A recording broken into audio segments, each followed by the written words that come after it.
Hello, welcome to texture math. आज के session में हम DB2 SQL का एक और फंक्शन कवर करेंगे जो है बिट और। लास्ट सेशन में हमने देखा था कि किस तरह से हम बिट एंड ऑपरेशन परफॉर्म कर सकते हैं किसी भी दो कॉलम के बीच में। इसमें हम कवर करेंगे कि बिट और कैसे परफॉर्म किया जाता है। ठीक है, तो सपोज आपके पास रिक्वायरमेंट ऐसी है, आपके पास दो कॉलम्स हैं, उन दो कॉलम्स के बीच में आपको बिट और परफॉर्म करना है, बिट वाइज और ऑपरेशन परफॉर्म करना है। तो उस केस में हम क्या करेंगे, सबसे पहले तो हम एक एसक्यूएल के थ्रू भी कर सकते हैं और नॉर्मल क्वेरी के थ्रू भी। तो मैं पहले आपको एसक्यूएल के थ्रू बताऊंगा, बट उससे पहले मैं आपको एक डेटा दिखा देता हूँ कि एक्चुअल डेटा क्या है जिस पे हम ये ऑपरेशन परफॉर्म करने वाले हैं। ठीक है, तो यहाँ पे मैंने क्वेरी रन किया, सेलेक्ट स्टार फ्रॉम शर्मित1/table2। अब यहाँ पे हम करते हैं एंटर। तो यहाँ पे जैसे एंटर किया तो ये तीन कॉलम शो हो रहे हैं हमें, ID, वैल्यू 1 और वैल्यू 2।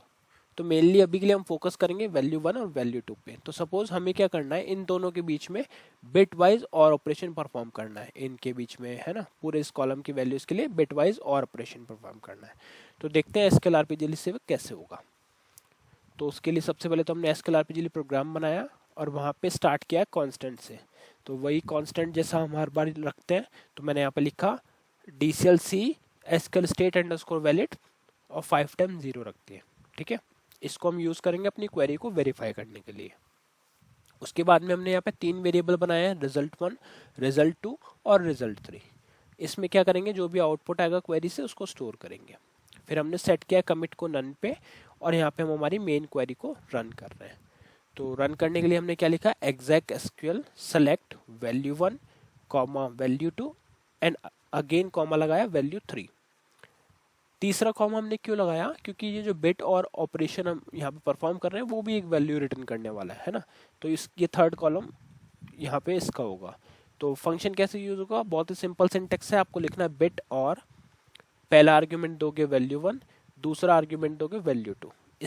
इस पे ये क्या करेगा, बिट वाइज और ऑपरेशन परफॉर्म करेगा और उसको भी स्टोर कर देगा होस्ट वेरिएबल 3 में। वैल्यू 1 हो जाएगा स्टोर result1 में, वैल्यू 2 हो जाएगा result2 में और बिट और का आउटपुट हो जाएगा result3। तीन होस्ट वेरिएबल समझ में आ गया कैसे यूज करना है। तो यहाँ पे इस तरह से आप यूज करोगे।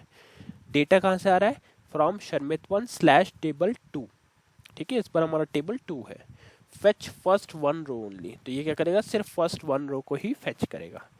अब इसके बाद में हम क्या कर रहे हैं, हमने एसक्यूएल स्टेट को चेक किया कि अगर एसक्यूएल स्टेट जो है वो इक्वल है एसक्यूएल स्टेट अंडरस्कोर वैलिड के, तो प्रिंट कर दो तीन वैल्यूज, result1, result2 और result3। अगर नहीं है, इसका मतलब कोई इशू है, तो उस केस में हम एसक्यूएल स्टेट को प्रिंट करेंगे, साथ में query ended with an error message को प्रिंट करेंगे और INLR को ऑन कर देंगे। क्लियर। तो इसको अभी करते हैं हम कंपाइल और कॉल। तो पहला आउटपुट क्या आया, 1, दूसरा 1 और तीसरा 1। तो जो थर्ड आउटपुट आया वो हमारा इन दोनों का और ऑपरेशन है। तो अगर इन दोनों वैल्यूज का और ऑपरेशन करते हैं बिट वाइज, तो उसका आउटपुट आएगा 1।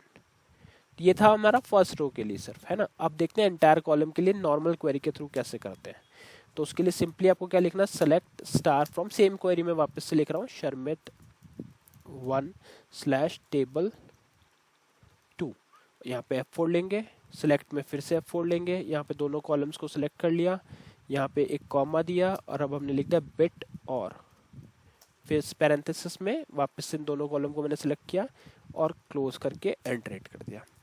तो अब ये देखो डिफरेंस क्या क्या आ गया, पहले में मैं एंड जब ऑपरेशन परफॉर्म किया था वो आउटपुट अलग था, है ना, यहाँ वहाँ पे तीनों 0 थे, बट अभी चेंज हो गया है। क्यों, क्योंकि 1 और 1 का बिट और करेंगे तो 1 आएगा, 1 और 0 का बिट और करेंगे तो 1 आएगा, 0 का 0 आएगा और 0 1 का 1 आएगा। ठीक है, तो एक्चुअल में ये क्या हो रहा है, इन कॉलम्स की वैल्यू को बाइनरी में कन्वर्ट किया जाता है बैकएंड पे, और उस बाइनरी वैल्यू का आपस में बिट वाइज और ऑपरेशन परफॉर्म होता है। फिर जो भी आउटपुट आता है उसको यहाँ पे हम प्रिंट कर रहे हैं एज ए डेसिमल वैल्यू और वैल्यू। ठीक है, तो आई होप ये आपको क्लियर हुआ होगा। अगर आप क्वेरी देखोगे F9 करके तो कुछ इस तरह से बन गई। ठीक है, तो आप चाहो तो डायरेक्ट क्वेरी लिख सकते हो या फिर F4 लेके क्वेरी सेलेक्ट भी कर सकते हो। आई होप ये पूरा आपको टॉपिक क्लियर हुआ होगा। नेक्स्ट सेशन में बाकी टॉपिक डिस्कस करेंगे। So thank you for watching texture math.